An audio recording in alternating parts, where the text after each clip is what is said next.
মহান মুর্শিদ কেবলা ইনসানুল কামেল মাহবুবে এলাহি ইশকে মাওলা চিস্তিয়া দরবার শরীফের মহান মুর্শিদ বাবাজান হিমেল শাহ আল চিস্তি নিজামি বাবাজানের পবিত্র চরণ কমলে নিজেকে সমর্পিত করে আজকে অত্যন্ত গুরুত্বপূর্ণ এবং স্পর্শকাতর একটি বিষয়ে আলোচনার জন্য দাঁড়িয়েছি।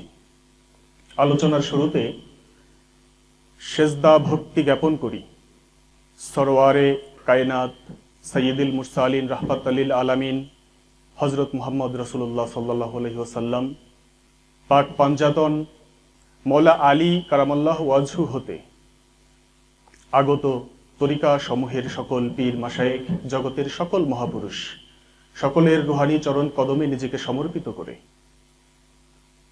আলোচনাটি শুরু করব। ভক্তি এবং সেজদা জ্ঞাপন করি আমার দাদা মুর্শিদ বেনজিরিয়া চিস্তিয়া দরবার শরীফের মহান মুর্শিদ কেবলা সমকালীন বাংলার আধ্যাত্মিকতার প্রাণ পুরুষ সুফি তত্ত্বের অপ্রতিদ্বন্দ্বী ভাষ্যকার, যিনি তার সমগ্র জীবন সাধনার ফলশ্রুতিতে অসংখ্য মানুষকে আধার সমাকীর্ণ মুর্দার কাফেলা থেকে বের করে মৌলা আলী কারামাল্লাহু ওয়াজহু এর নূরের স্রোতের মধ্যে নিয়ে এসেছেন। আমার দাদাজান হযরত খাজা কাজী বেনজির হক চিশতি দাদাজানের চরণ কমলে ভক্তি এবং সেজদা জ্ঞাপন করি। আজকে আমরা যে বিষয় নিয়ে কথা বলার জন্য দাঁড়িয়েছি, বিষয়টি হচ্ছে অত্যন্ত গুরুত্বপূর্ণ এবং স্পর্শকাতর একটি বিষয়, তরিকতের মুখ্য একটি বিষয়, যে বিষয় নিয়ে খুব কম আলোচনা হয়েছে। মূলত যে বিষয়টি হচ্ছে আধ্যাত্মিকতার মূল ভিত্তি রুহু এবং নফস। বিষয়টি নিয়ে ইদানিং আমরা বেশ বাক বিতণ্ডা লক্ষ্য করছি, যদিও এই বাক বিতণ্ডার সূত্রপাত বহু আগে।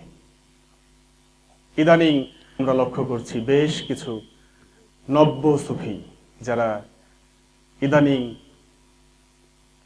অনলাইনে অনেক জনপ্রিয়, অনেকেই তারা বিষোদ্গার করছেন বিভিন্নভাবে। বড় বড় দরবার, বড় বড় অলিয়া উলিয়ায়ে কিরামগণকে কটাক্ষ করে তারা কথা বলছেন। দেখুন, অত্যন্ত দুঃখজনক একটি বিষয়, বর্তমান সুফি সমাজ, বাংলাদেশের সুফিগণ এমনিতেই একটি ক্রান্তিকাল অতিক্রম করছে।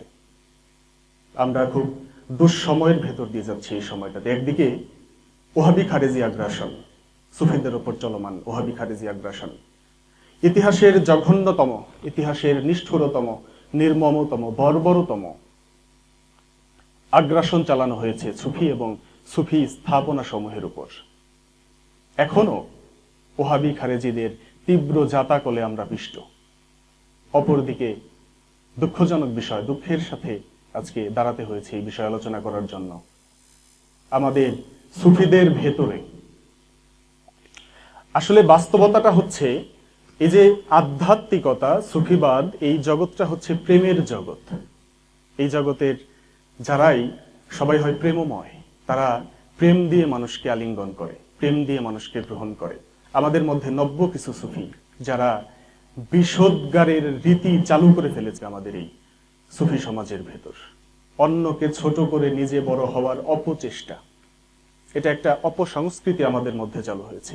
অন্য দরবারকে ছোট করতে পারলে আমি বড় হইলাম, একজন প্রতিষ্ঠিত সুফির নামে একটা মিথ্যাচার বললে আমি বড় হয়ে গেলাম। এই ধরনের জঘন্য বিকৃত মানসিকতা আমাদের সুফি সমাজের মধ্যে অনেকের মধ্যে আমরা লক্ষ্য করতেছি। আমি আরো স্পষ্ট করে বলি, আজ থেকে অনেক আগে দুটি বই প্রকাশিত হয়েছে সুফিবাদ প্রকাশনালয় থেকে। একটি বই মারেফতের গোপন ভেদ রহস্য, আর একটি বই সম্ভবত মারেফতের গোপন দর্শন, অনেকেরই অজানা।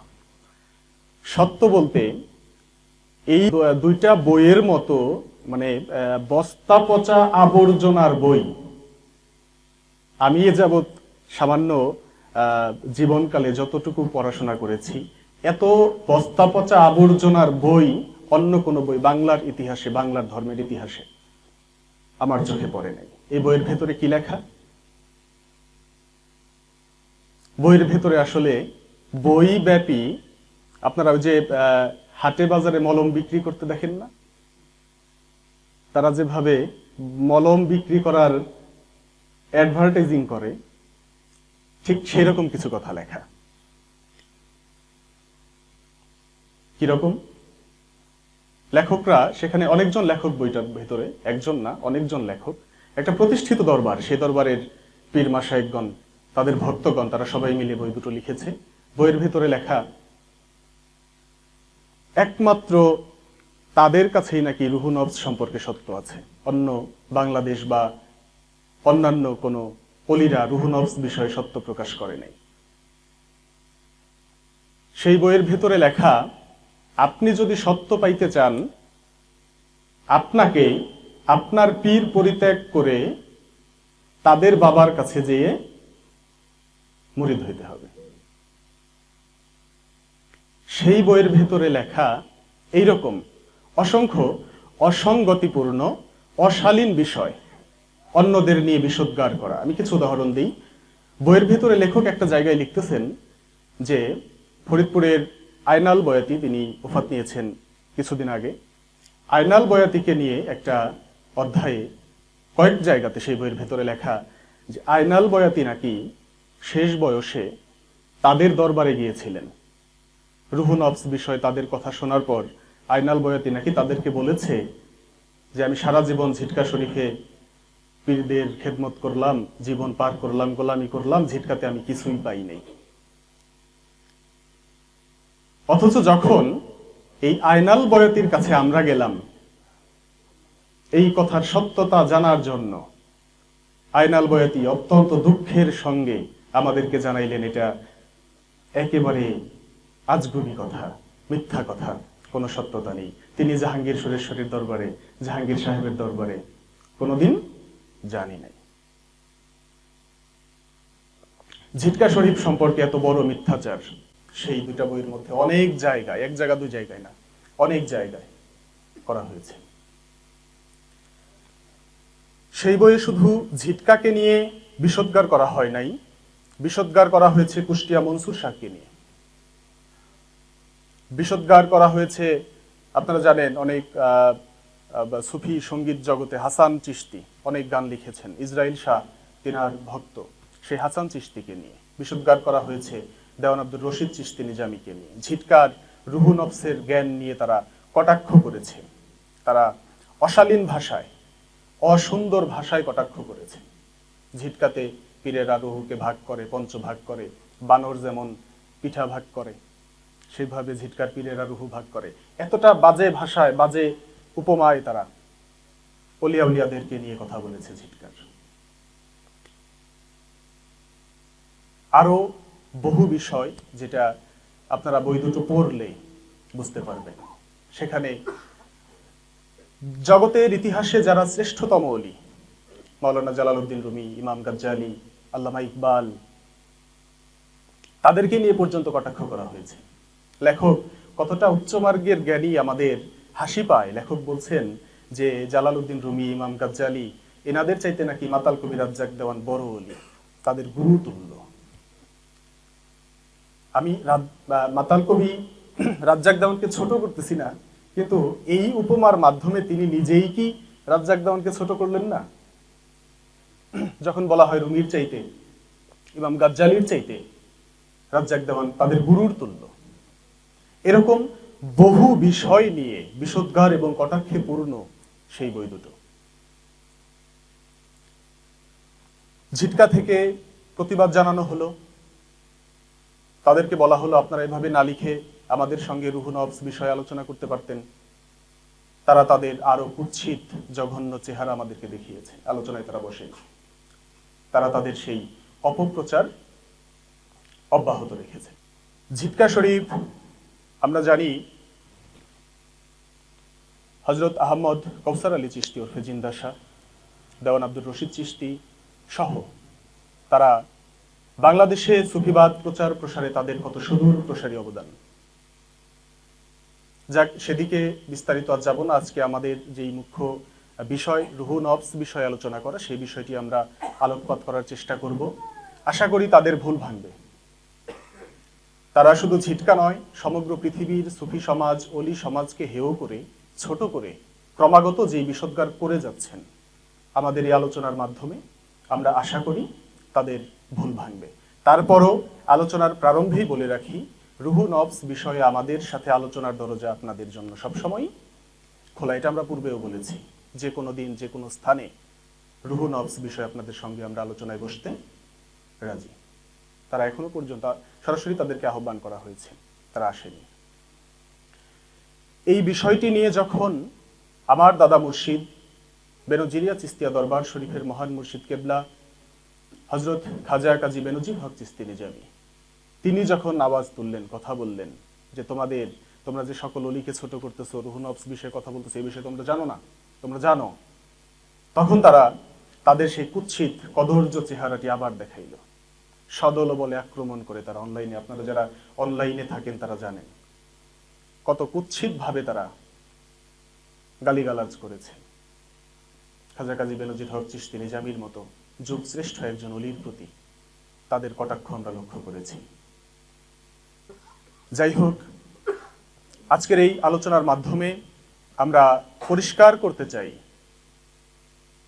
আউলিয়ায়ে কেরামগণ যে পথে, যে মতে, যেভাবে আমাদেরকে মানুষ হওয়ার শিক্ষা দিয়েছেন, সেই পথটি সত্যপথ। নব্য তত্ত্ব আমদানি করে হাজার বছরের সুফিবাদের এই যে ফল্গু ধারা, এটাকে কলঙ্কিত করা যাবে না। আপনারা সবাই জানেন, মাওলা আলী কারামাল্লাহ ওয়াজহু থেকে রাসূল পাক সাল্লাল্লাহু আলাইহি ওয়াসাল্লামের ইলমে সিনা, ইলমে নববী, ইলমে কলবি, ইলমে ইলাহি তরিকার মাধ্যমে আমাদের কাছ পর্যন্ত এসেছে। কিভাবে এসেছে? মাওলা আলী কারামাল্লাহু ওয়াজহু এর মাধ্যমে। রাসূল পাক সাল্লাল্লাহু আলাইহি ওয়াসাল্লাম সরাসরি বলেছেন, মাওলা আলী হচ্ছে জ্ঞান নগরীর দরজা। মাওলা আলী হচ্ছেন এই যে দিনে মুহাম্মদীর গুপ্ত তত্ত্বের ফল্গু ধারা, এই ধারা প্রবাহের একমাত্র দরজা হচ্ছে মাওলা আলী। আপনি যদি অনেক বড় গবেষক হয়ে, অনেক গবেষণা করে অন্য আরেকটি দরজা আবিষ্কার করে ফেলেন, সেটাতে আপনার হঠকারিতাই প্রমাণ হয়, জ্ঞান প্রমাণ হয় না। আমি স্পষ্ট করে বলছি কথাটা, একমাত্র দরজা দিনে মুহাম্মদীর মাওলা আলী আলাইহিস সালাম। আপনি অন্য কোনো দরজা টেনে আনতে পারেন না। এখানে দ্বিতীয় দরজা হওয়ার কোনো সুযোগ নাই। আপনারা রুহু নফস বিষয়ে সারা পৃথিবীর সুফি সমাজের ভেতরে কলঙ্ক সৃজন করেছেন, কলঙ্ক তৈরি করেছেন। কারণ রুহু নফস বিষয়ের জ্ঞান মাওলা আলী আলাইহিস সালামের বেলায়েতি জ্ঞান, যেই জ্ঞান আপনাদের নিকট নেই। এটা একটা নির্মম সত্য। রুহু নফস বিষয়ের প্রকৃত জ্ঞান যারা মাওলা আলী আলাইহিস সালামের ধারার, বেলায়েতি ধারার বা সাজরা তরিকার বাহিরে, তাদের কাছে নেই।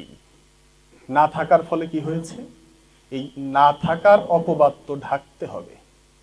আপনারা কি পথ বেছে নিলেন ঢাকার জন্য? বিষোদ্গারের পথ। বিষোদ্গারের পথ বেছে নিলেন, অন্যকে ছোট করার পথ বেছে নিলেন, অন্যের গীবত করার পথ বেছে নিলেন। কেন? যাই হোক, মাওলা আলী কারামাল্লাহু ওয়াজহু হতে তিনি এই ইলমে ইলাহির ফল্গু ধারা অর্পণ করেছিলেন তার যারা খলিফা, তাদের ভেতর মাওলা হাসান বসরি আল আনসারী রাদিয়াল্লাহু তাআলা আনহু। তার থেকে আপনারা সবাই জানেন চিশতিয়া তরিকার 5 খানদান, কাদরিয়া তরিকার 9 খানদান জারি আছে। মাওলা আলী আলাইহিস সালামের আরেক খলিফা আশেকে রসুল, আপনারা সবাই জানেন হযরত খাজা ওয়াইস করণী, তার থেকে ওয়াসিয়া তরিকার ধারা জারি আছে। সেই ধারা সমূহের মাধ্যমে আমরা দিনে মুহাম্মদীর সেই অনির্বাণ জ্যোতি জ্ঞান, গুপ্ত জ্ঞান আমরা লাভ করে থাকি। ভারতবর্ষে বিশেষ করে চিস্তিয়া এবং কাদরিয়া তরিকার প্রাধান্য দেখা যায়। আমরা যারা চিস্তিয়া তরিকার অনুসারী, আমাদের ইমাম সৈয়দুল মাওয়াহিদিন, সুলতানুল আরেফিন, কুতুবুল হিন্দ, গরিবে নওয়াজ, মুহিয়ে সুন্নাত হযরত খাজা সৈয়দ মঈনুদ্দিন হাসান সঞ্জারি আল আজমিরি, তিনি আমাদের তরিকতের ইমাম। তিনি আমাদের জন্য, চিস্তিয়া তরিকার অনুসারীদের জন্য এই ইলমে নববীকে সুসংহত করে, সুসংবদ্ধ করে আমাদের জন্য, চিস্তিয়া তরিকার অনুসারীদের জন্য রেখে গেছেন। তিনি খামসা আনাসের তালিম, পাক পাঞ্জাতনের তালিম যেটাকে বলা যায়, পাক পাঞ্জাতনের হাকিকত জ্ঞান। আমি একটি কথা বলে রাখতে চাই, আপনি যত বড় জ্ঞানী হন, যত বড় গবেষক হন, আপনার অনেক দরবার, জৌলুসের দরবার, রাজকীয় দরবার, অনেক ভক্ত, কিন্তু পাক পাঞ্জাতনের হাকিকত আপনি জানেন না, আমি এক কথায় বলে দিব, আপনি পীর হওয়ার যোগ্য নন। পাক পাঞ্জাতনের হাকিকতই হচ্ছে দিনে মুহাম্মদীর সবচাইতে গুরুত্বপূর্ণ মৌলিক জ্ঞান, ভিত্তি আমাদের ধর্মের, যেই জ্ঞানকে আত্মস্থ করে গরিবে নওয়াজ খাজা বাবা মঈনুদ্দিন চিশতি তিনি চিশতিয়া তরিকা প্রচার করেছেন। পাক পাঞ্জাতন সম্পর্কে কত সুন্দর সুন্দর কথা তিনি বলেছেন, গায়ের লোম শিউরে ওঠে তার কথা শুনলে। আমি হোসাইনের ঘোড়ার ধুলিকণা বলতে লজ্জাবোধ করি নিজেকে। শাহাস, হুসাইন, বাদশাহ, এরকম অসংখ্য উচ্চমার্গীয় সত্য তিনি প্রকাশ করেছেন পাক পাঞ্জাতন সম্পর্কে। পাক পাঞ্জাতনের হাকিকত জ্ঞান তিনি প্রচার করেছেন খামসা আনাসের তালিম যাকে বলে, পঞ্চভূতের তালিমের মধ্য দিয়ে। মানুষের এই অজুদকে 40 ভাগে বিভক্ত করে, খণ্ড খণ্ড করে, ভেঙ্গে ভেঙ্গে এই অজুদকে উপলব্ধি করে দেহের ভেতরে সেই দেহাতীত সত্তাকে লাভ করার পথ, সীমার ভেতর থেকে সেই অসীমকে ধরার পথ তিনি বাতলে দিয়ে গেছেন। আমাদের অজুদের পাক পাঞ্জাতন তিনি চিহ্নিত করে দিয়ে গেছেন। পাক পাঞ্জাতনের পঞ্চরূহ তিনি চিহ্নিত করে দিয়ে গেছেন।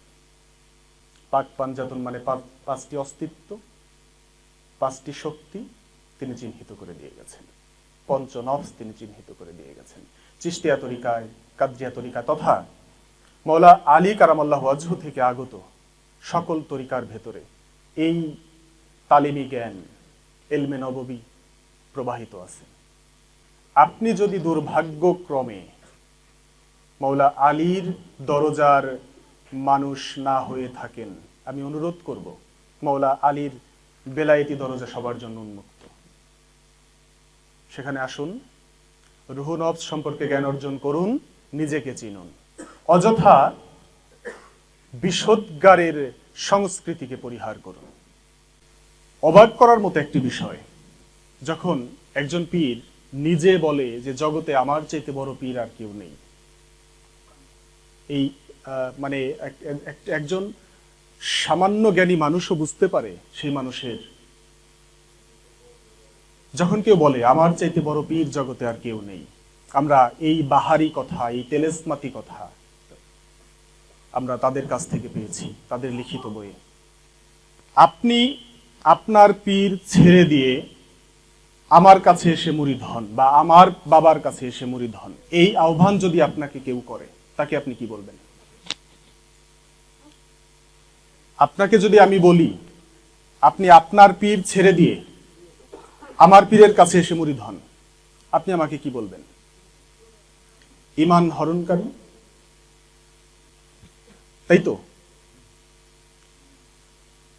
অখণ্ড জগতের সত্য জ্ঞান যদি তাদের অর্জিত হইতো, তারা যদি জানতো, অখণ্ড কালের সত্য জ্ঞান যদি তারা জানতো, তাদের উপলব্ধিতে আসতো জগতে গুরু একজন, সেই এক গুরু, জগৎ গুরু, সকল গুরুর অলক্ষ্যে বসে, সকল গুরুর মাধ্যমে মানুষকে হেদায়েত করে, মানুষকে পথ দেখায়। এই অখণ্ড কালের জ্ঞান নাই বিধায় আপনারা অন্য দরবারের অন্য মুরিদদেরকে আহ্বান করছেন আপনার কাছে যাইতে। 40 দিনের ধ্যান সাধনা নিয়ে কথা বলেছেন। ধ্যান সাধনা বিষয়ে একটু বলি। আপনারা সবাই জানেন রাসূল পাক সাল্লাল্লাহু আলাইহি ওয়াসাল্লাম তিনি 15 বছরেরও কিছু বেশি সময় ধ্যান সাধনা করেছেন।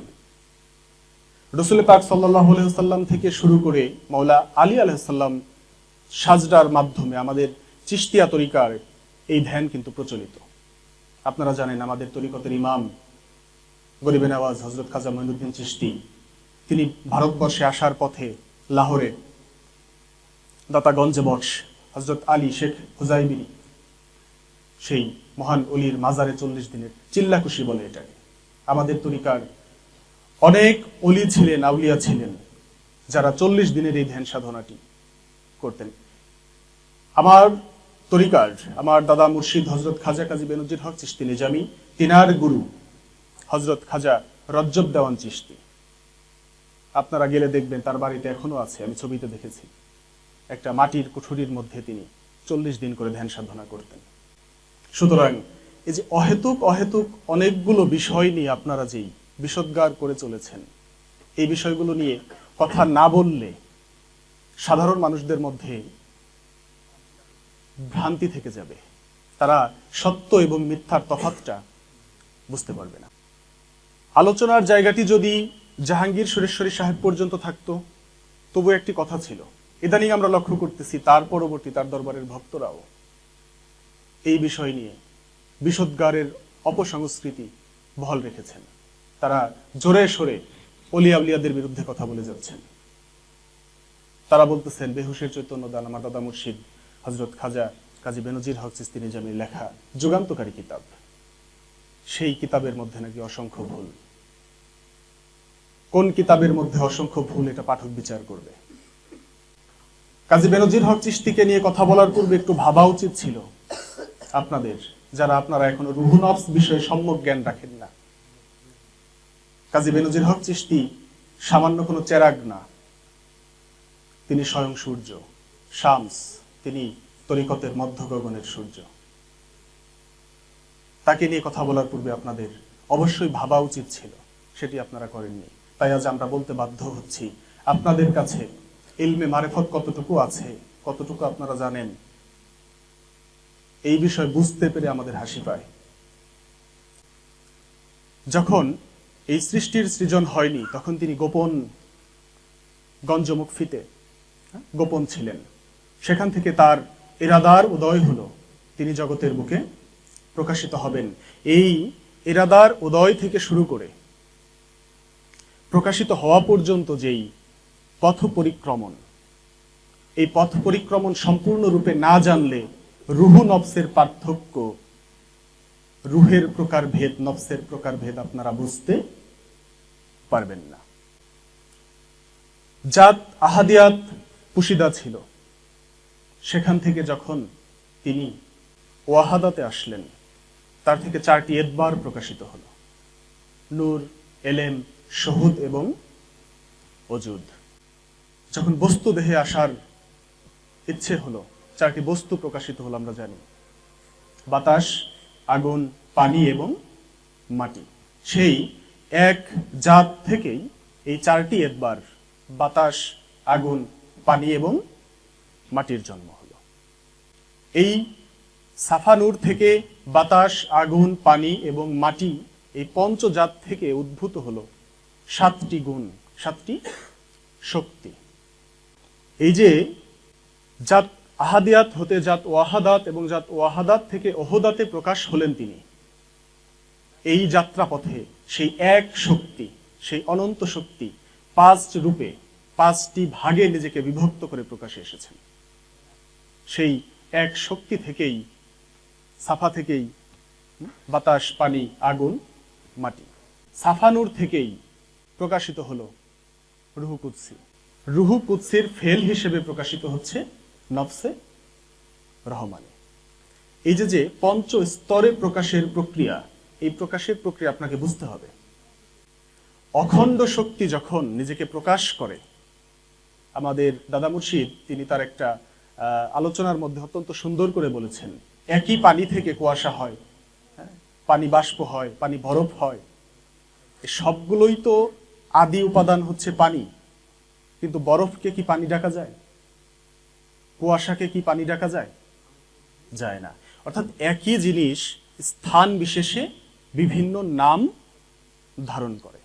সেই একই শক্তি, একই নূর যখন তিনি অবস্থান করেন সাফাতে, সাফা থেকে তিনি প্রকাশ করেন রুহে কুদসি।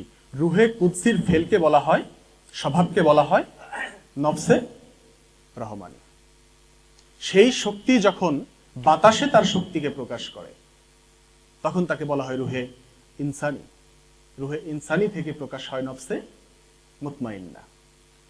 সেই শক্তিটি যখন আগুনে ক্রিয়া করে তখন তাকে বলা হয় রুহে হায়ান। রুহে হায়ান থেকে প্রকাশ পায় নফসে আম্মারা।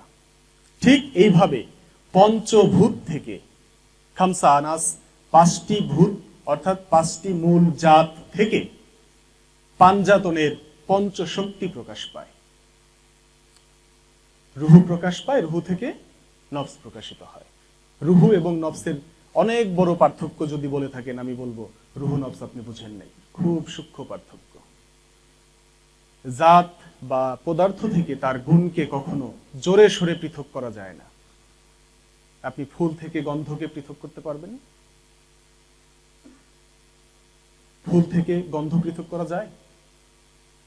রুহু এবং নফস ঠিক এভাবেই অঙ্গাঙ্গি ভাবে জড়িত, যাদেরকে খুব জোরে সরে চিল্লায় পার্থক্য করা যায় না। এটা অনুভবের জগৎ, স্বভাবের জগৎ। নফস হচ্ছে স্বভাব। নফসের অনুবাদ করেছেন আপনারা প্রাণ। নফস কখনোই প্রাণ নয়। নফস কখনোই প্রাণ নয়। নফস হচ্ছে রুহের স্বভাব।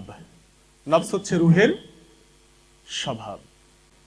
জগতের সকল অলি ঠিক এভাবেই রুহের স্বভাব নফস হিসেবে রুহ এবং নফসকে জেনে এসেছেন। হঠাৎ একটি তরিকা, একটি সম্প্রদায়, একটি গোষ্ঠী, একটি দরবার রুহু নফস বিষয়ে বিষোদ্গার শুরু করলো। তারা বলতে লাগলো রুহের কোনো ভাগ হয় না। আল্লাহর সৃষ্টি জগতে 18,000 মাখলুকাত, সকলের সঙ্গে রুহু ওতপ্রোতভাবে জড়িত। আপনারা বলেছেন জিন এবং মানুষ ছাড়া অন্য কারো রুহু নাই। এটা কোরআনিক দর্শনের সাথে সাংঘর্ষিক। সৃষ্টি জগতের 18,000 মাখলুকাতের সঙ্গে রুহু ওতপ্রোতভাবে জড়িত। কারণ বেঁচে থাকা এটা রুহের গুণ। রুহু না থাকলে সে জীবিত থাকে কিভাবে? নফসে ওয়াহিদাতুন, এই নফসটি কার? ঈসা নবী, কোরআনের ভাষায় ঈসা নবী আল্লাহকে বলতেছেন যে হে আল্লাহ, তুমি আমার নফস সম্পর্কে জানো কিন্তু আমি তোমার নফস সম্পর্কে জানি না। ঈসা নবী বলতেছেন আল্লাহকে, তুমি আমার নফস সম্পর্কে জানো কিন্তু আমি তোমার নফস সম্পর্কে, মানে আল্লাহর নফস সম্পর্কে জানি না। উচ্চতর নফস নিম্নতর নফসকে জানে, কিন্তু নিম্নতর নফস উচ্চতর নফসকে জানে না। এই তো, তাহলে আল্লাহর নফস নাই কিভাবে? একটা প্রশ্ন।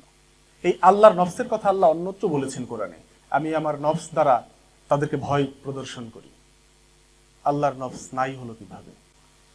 অত্যন্ত গুরুত্বপূর্ণ একটি আয়াত কোরআনে বলা হচ্ছে, সূরা তারিকের 4 নম্বর আয়াত, প্রতিটি নফসের উপর একজন করে সংরক্ষণকারী, হেফাজতকারী রয়েছে। কোরআনে বলা হইল নফসে লাওয়ামা, নফসে মুলহেমা, নফসে মুতমাইন্না। কোরআনে বলা হচ্ছে প্রতিটি নফসের উপর একজন করে সংরক্ষক রয়েছে। তাহলে আমাদের প্রশ্ন, নফসে মুলহেমার সংরক্ষক কে? নফসে লাওয়ামার সংরক্ষক কে? নফসে মুতমাইন্নার সংরক্ষক কে? 3 নফসের সংরক্ষক কি একজন নাকি 3 জন? অবনত রুহু উন্নত রুহের কাছে উন্নতির পথে যাবার জন্য প্রার্থনা তো করবেই। রুহু যদি একটা হইতো, ক্রম উন্নতির পথ কি আমাদের জন্য খোলা থাকতো? আমাকে রুহের স্বভাব নফস, নফসের মৃত্যুর মাধ্যমে এক নফস থেকে উন্নত নফসে যাইতে হয়। যখন আমরা এক নফস থেকে উন্নততর নফসে পৌঁছাই, সেই নফসের সঙ্গে যে রুহু থাকেন সেই রুহের আমরা পরিচয় লাভ করি। রুহু কোথায় থাকে বলা হয়েছে? নফসের কাছে। রুহের পরিচয় কেমনে পাই? যখন আমরা নফসের পরিচয় পাই। যখন যে নফসের পরিচয় আমরা পাই, সেই নফসের সঙ্গে থাকা রুহের পরিচয় পাই। যখন সেই নফসকে ফানা করে, সেই নফসকে বিনাশ করে উন্নততর নফসে পৌঁছাই, সেই নফসের সঙ্গে যে রুহু থাকে আমরা সেই রুহের পরিচয় পাই। এইখান থেকে আমাদের রুহের, অর্থাৎ রুহু আদতে একটি, শুরুতে একটি, সাধনার পথে আপনাকে পঞ্চ স্তর পার হয়ে রুহের পঞ্চ পরিচয় লাভের মাধ্যমে রবকে চিনতে হবে, রবকে পাইতে হবে। কারণ রবের সেই শক্তি পঞ্চরূপে ওজুদের ভেতরে বিরাজ করে। একটি রুহু থেকে আরেকটি রুহে আপনাকে পৌঁছাইতে হবে। এখানে হায়ানি রুহু, এখানে জামাদি রুহু, নাবাদি রুহু, ইনসানি রুহু এবং রহমানি রুহুর পরিচয় নিহিত। আমরা যারা মওলা আলী কারামাল্লাহু ওয়াজহুর তরিকতের অনুসারী, সাজরানামার অনুসারী, তারা আমরা গুরু পরম্পরায় এই পঞ্চরুহু, পঞ্চনফস, দেল, মোকাম, মঞ্জিলের এই গুপ্ত তত্ত্ব অর্জন করে থাকি। এই ধারাক্রমের বাহিরেও অনেকে আছেন যারা মওলা আলী আলাইহিস সালামের সাজরানামার অনুবর্তী নন। তারা এই গুপ্ত জ্ঞান তাদের অর্জনে না থাকার ফলশ্রুতিতে তারা এই আউলিয়া কেরামদের প্রতি বিষোদ্গার করে থাকেন। কিভাবে?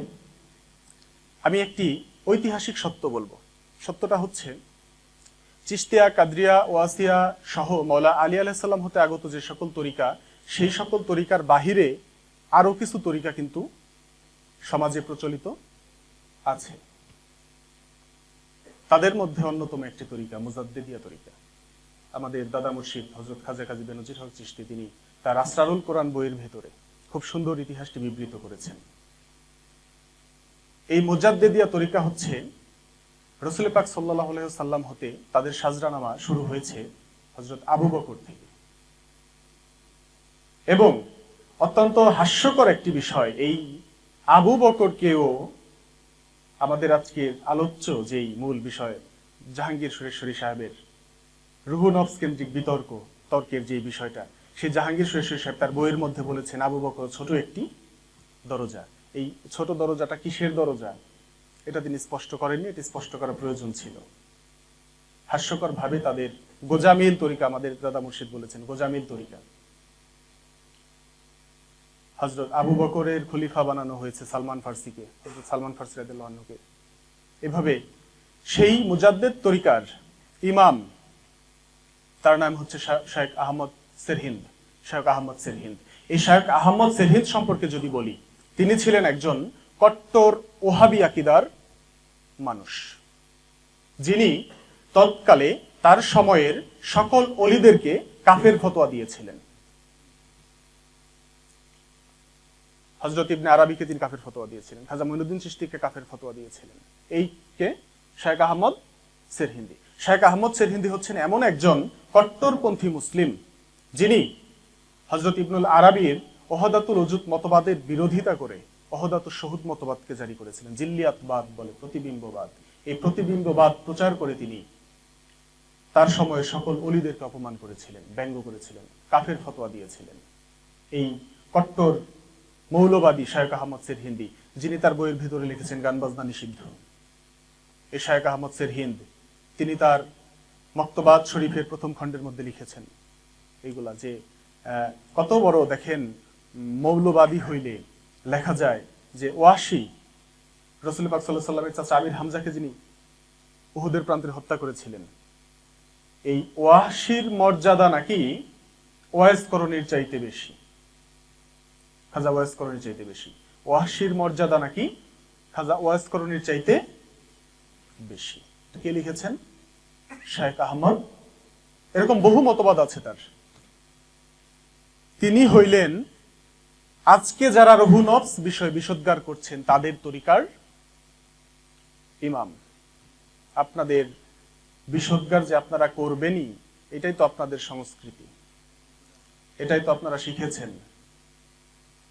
রুহু এবং নফস বিষয়ে, রুহুকে ভাগ করা যাবে না বিষয়ে সর্বপ্রথম কি জনাব ডাক্তার জাহাঙ্গীর সুরেশ্বরী তিনি বলেছেন, না আরো কেউ বলেছিলেন?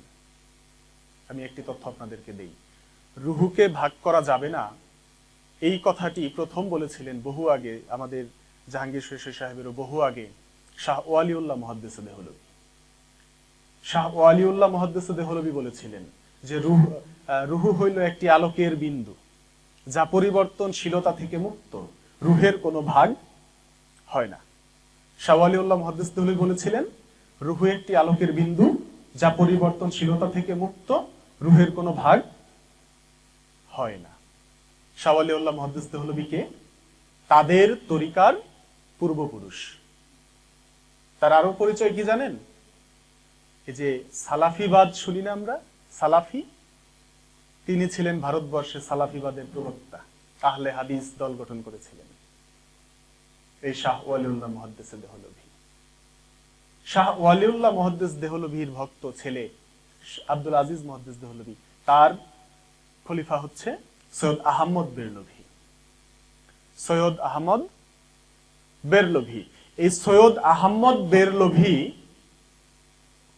মক্কায় যেয়ে ওহাবিবাদ আত্মস্থ করে ভারতবর্ষে নিয়ে এসেছিলেন ওহাবিবাদকে। ভারতবর্ষে ওহাবিবাদের আমদানিকারক হচ্ছেন শায়েখ আহমদ বেরলভী। এই শায়েখ আহমদ বেরলভীও নাকি তাদের তরিকার পূর্বপুরুষ, অর্থাৎ তাদের তরিকাটি এসেছে এই যে আহমদ সেরহিন্দ, ওয়ালিউল্লাহ মুহাদ্দিস দেহলভী, শায়েখ আহমদ বেরলভী, এদের মধ্য দিয়ে আসা তরিকা। তারা যে চিশতিয়া তরিকার বিরোধিতা করবে না, কাদরিয়া তরিকার বিরোধিতা করবে না, কেন করবে না? এটা তো তাদের সুন্নত অন্যদেরকে ছোট করা, যেটা তাদের ইমাম করেছেন, শায়েখ আহমদ বেরলভী করেছেন। আজও তারা সেই সুন্নত জারি রেখেছেন। তারা সকল দরবারকে হেয় করে চলেছেন, ওলিয়া উলিয়াদের নামে কটাক্ষ করে চলেছেন, অন্য তরিকার নামে বিষোদ্গার করে চলেছেন। আমরা করজোরে বলবো আপনাদেরকে, আপনারা ওহাবি তরিকার মানুষ হয়ে, ওহাবি আকিদার মানুষ হয়ে সুফিবাদের প্রেমময় সমাজে অশান্তি কায়েম আর করবেন না। তরিকত অত্যন্ত প্রেমময় এবং গুপ্ত জ্ঞানের জগৎ। এই গুপ্ত জ্ঞান হাসিল করতে হইলে আপনাকে এই নফসের খাসিলত, নফসে আম্মারার খাসিলত, অন্যকে গীবত করা, অন্যের নিন্দা করা, অন্যকে ছোট কইরা নিজে বড় হইতে যাওয়া, অন্য সবাই মূর্খ আমি একমাত্র জ্ঞানী, এই যে কি সুন্দর জৌলুসের বাহার তাদের, সুন্দর করে বইয়ে লেখে মলম বিক্রির মতো, প্রচারণার মতো। বলে আমাদের বাবা মরক্কোর কাসাব্লাঙ্কার 1,30,000 টাকা দামের টুপি মাথায় দেয়। এতে কোন নফস জাগ্রত হইল? ওরসের সময় আমাদের বাবা সোনার জুতা পায়ে দেয়। এই সোনার জুতা পায়ে দেওয়া কোন নফসের কাজ? আমরা আপনাদের নিয়ে তো বলি নাই, আমাদের বলতে বাধ্য করেছেন। চিশতিয়া, কাদরিয়া, ওয়াসিয়া সহ জগতের মৌলা আলী হতে আগত সকল তরিকার মহাপুরুষগণ তারা স্তরে স্তরে রুহুকে, নফসকে ভাগ করে, বিভক্ত করে, মোকাম, মঞ্জিল, দেল, রুহু, নফস কত সুন্দর করে আমাদের শিখিয়েছেন। সেই ভাগকে অস্বীকার করে সুফি সমাজের ভেতরে, সুফি জ্ঞান জগতের ভেতরে একটা বৈরী আবহাওয়া, একটা বৈরী পরিবেশ আপনারা সৃষ্টি করেছেন। এটা থেকে দ্রুত আপনারা বিরত হবেন আশা করি। ইদানিং তাদের দরবারের কিছু ভক্ত, যাদের আমরা নব্য সুফি বলবো, যারা মানে সবাইকে হেয় করে, ছোট করে, অধ্যত্বপূর্ণ আচরণ, বেয়াদবিপূর্ণ আচরণ করে সুফি সমাজকে কলঙ্কিত করেছেন। তাদের বিষয়ে আসলে বলাটা সমীচীন হচ্ছে কিনা, তবুও কিছু কথা, এটা আমাদের আঘাত লেগেছে। আমাদের বেহুশের চৈতন্য দানে নাকি অনেক ভুল, অথচ একটা ভুলেরও প্রমাণ আপনারা দিতে পারেন নাই।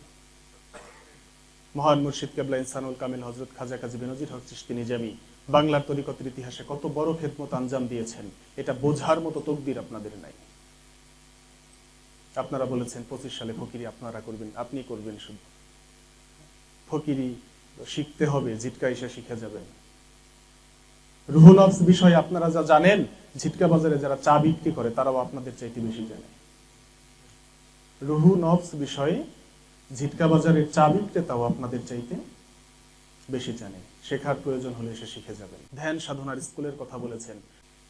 ধ্যান সাধনার মতো একটি বিষয়, ধ্যানের মতো একটি পবিত্র নির্মল বিষয়কে আপনারা কলুষিত করেছেন স্কুল হলে। ধ্যান হৃদয়কে সমাহিত করা পরমের প্রতি, সেটাকে 40 দিনের ভেতরে এই পাবেন সেই পাবেন, না পাইলে এই করবেন সেই করবেন, হ্যাঁ, এইভাবে এই 40 দিনের রেডিমেড পীর বানাইয়েই তো বেয়াদবের কারখানার পয়দা করেছেন। সেখান থেকে নিয়ত বেয়াদব বের হচ্ছে, অধ্যত্ত বের হচ্ছে। বাংলার পবিত্রতম নির্মলতম সুফি সমাজে এই যে কাদা ছড়াছড়ির সংস্কৃতি, এই সংস্কৃতি চালু করার জন্য আপনারা ধিকৃত হয়ে থাকবেন। এই সংস্কৃতি ছিল না। আজকে আপনারা যেভাবে যতটা জঘন্য কাদা ছড়াছড়ির অপসংস্কৃতি চালু করলেন বহু আগে থেকে, এবং এখনো অবাক হইতে হয় যখন আমরা আমাদের সত্যকে তুলে ধরি, তারা সদল বলে এমন ভাবে ঝাঁপিয়ে পড়ে তাদের যুক্তির বহর নিয়ে। আমরা লজ্জা পাই। আমরা অত্যন্ত শ্রদ্ধা রেখে বলছি আপনাদের, আপনারা যারা রুহুল নফস বিষয়ে সুফি প্রেমময় সমাজকে কলুষিত করেছেন, আপনারা দয়া করে রুহুল নফস বিষয়ে প্রকৃত সত্য জানার চেষ্টা করুন। তাতে আমাদের সুফি সমাজের জন্য সর্বাঙ্গীন মঙ্গল বয়ে আনবে। স্বভাব সুন্দর করার ধর্ম আমাদের, যে ধর্মটা মুখে বলার না, যে ধর্মটা জীবন সাধনার মাধ্যমে সমগ্র জীবনব্যাপী সংগ্রামে থেকে, সাধনায় থেকে নিজেকে পুত পবিত্র করতে করতে এক স্তর থেকে ধীরে ধীরে উন্নত স্তরে, সেই উন্নত স্তর থেকে ধীরে ধীরে আরো উন্নত স্তরে উন্নীত করার এই প্রচেষ্টা আমাদের অব্যাহত রাখতে হয়। যেই পথ পরিক্রমা আমাদেরকে শিখিয়েছেন জগতের সকল অলিয়া উলিয়াগণ, মহাপুরুষগণ, সেই মহাপুরুষগণের সেই পদচিহ্ন ধরে আমরা যেন আমাদের সেই কাঙ্ক্ষিত লক্ষ্য মাকামে মাহমুদায় মঞ্জিল মকসুদে পৌঁছাইতে সক্ষম হই, এই প্রার্থনা রাখি দয়ালের দরবারে। মওলা আমাদের সবার জন্য মঙ্গল বয়ে আনুক, আমাদের সকলকে তিনি হেদায়েত দান করুন। আমিন।